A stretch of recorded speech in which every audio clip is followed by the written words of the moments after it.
ഇന്നത്തെ വീഡിയോ റിഫായി ഷെയ്ഖിൻ്റെ ചരിത്രമാണ്. നിങ്ങളെല്ലാവരും അത് കേൾക്കുകയും മറ്റുള്ളവരിലേക്ക് നിങ്ങൾ എത്തിക്കുകയും വേണമെന്ന് വിനീതമായി അപേക്ഷിച്ചുകൊണ്ട് ആ വീഡിയോയിലേക്ക് നമുക്ക് പോവാം.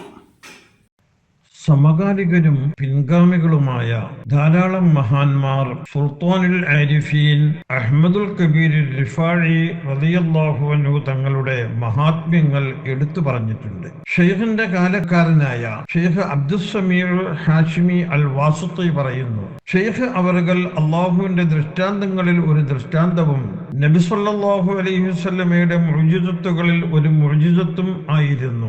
വിശുദ്ധ ഖുർആനും തിരുസുന്നത്തുമായിരുന്നു മഹാനവറുകളുടെ മാർഗം. വാചകങ്ങൾക്കപ്പുറം പ്രവർത്തന പദത്തിൽ കൊണ്ടുവരുന്നവരായിരുന്നു മഹാനവറുകൾ.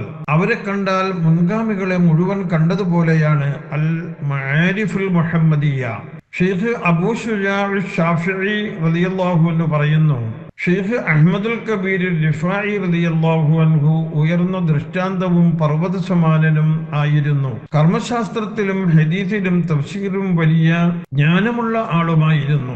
മഹാനായ താജുദ്ദീൻ സുബ്കി റളിയല്ലാഹു അൻഹു ഉദ്ധരിക്കുന്നു, ഭൗതിക പരിത്യാഗിയായ ഷെയ്ഖ് അഹ്മദുൽ കബീർ റിഫാഇ റളിയല്ലാഹു അൻഹു അല്ലാഹുവിന്റെ ആരിഫീങ്ങളായ ഔലിയാക്കളിൽ കഠിനാധ്വാനം ചെയ്ത മഹാന്മാരിൽ ഒരു വ്യക്തിയാണ്. മഹത്തായ കറാമത്തുകൾ അവരിൽ നിന്നും ഉണ്ടായിട്ടുണ്ട്. ഖിലാദത്തുൽ ജവാഹിർ ഇമാം അബ്ദുൽ വഹാബ് ഷഅറാനി പറയുന്നു, ആധ്യാത്മിക ജ്ഞാനത്തിന്റെ നേതൃത്വം ഷെയ്ഖ് റിഫാഇയിലാണ് എത്തിച്ചേർന്നത്.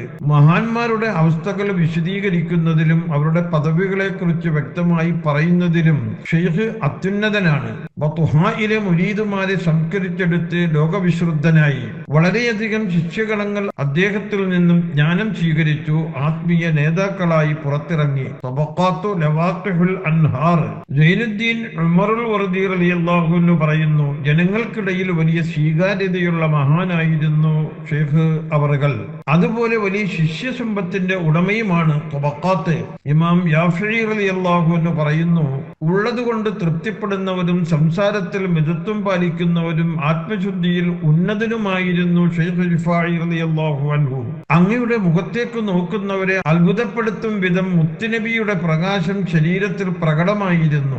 മറ്റു മഹാന്മാരിൽ എല്ലാം പരന്നുകിടന്ന നബിയുടെ ചര്യകൾ മുഴുവൻ അങ്ങയിൽ സമാഹൃതമായിരുന്നു. ഇമാം നാബിൽസിയുടെ കവിതയിൽ നിന്ന്, വെള്ളപ്പാണ്ടും കുഷ്ഠരോഗവും സുഖപ്പെടുത്തുന്നവരും റബ്ബിന്റെ അനുമതി മുഖേന മരിച്ചവരെ ജീവിപ്പിക്കുന്നവരും കഠിന പ്രയത്നശാലിയുമായിരുന്നു. തബഖാത്ത് കർമ്മശാസ്ത്ര പണ്ഡിതനും വലിയ ഖാരിഉമായിരുന്നു. ഖുർആൻ പാരായണത്തിൽ പ്രത്യേക പാഠവുമുണ്ടായിരുന്നു. ഉന്നത പരമ്പരയും ഇജാസത്തുമുള്ള ആളായിരുന്നു. അഹ്മദ് ബിൻ ജലാൽ റളിയല്ലാഹു അൻഹു പറയുന്നു, ഷെയ്ഖ് തഖിയുദ്ദീൻ വാസിത്തി പറയുന്നു, ഷെയ്ഖ് അബ്ദുൽ ഖാദിർ ജീലാനി റളിയല്ലാഹു അൻഹു റിഫായി ഷെയ്ഖിനെ പ്രകീർത്തിച്ചു പറഞ്ഞു, ആ മഹാത്മാവിനെ അറിയാൻ ആർക്കും കഴിയില്ല. വിശേഷണം പറഞ്ഞാലും അവിടുത്തെ യഥാർത്ഥ വിശേഷങ്ങൾ മനസ്സിലാക്കാൻ കഴിയില്ല. ഖിലാദത്ത് റിഫായി ഷെയ്ഖിന്റെ ശിഷ്യനായ ഇബ്രാഹിമുൽ അഴ്സബ് ഷെയ്ഖിന്റെ ഗാൻഗാഹും പള്ളിയും ക്ലീൻ ചെയ്യുന്നവരായിരുന്നു. അവർ പറയുന്നു, ഷെയ്ഖിന്റെ ചെരുപ്പ് വെളുത്ത തോലുകൊണ്ടുള്ളതാണ്. കഷ്ടം വെച്ച വസ്ത്രമായിരുന്നു ധരിച്ചിരുന്നത്.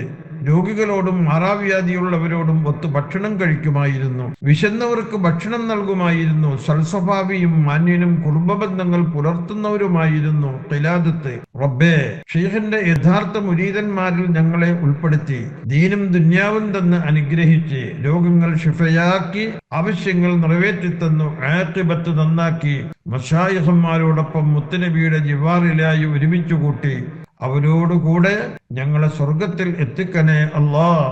ആമീൻ യാ റബ്ബൽ ആലമീൻ.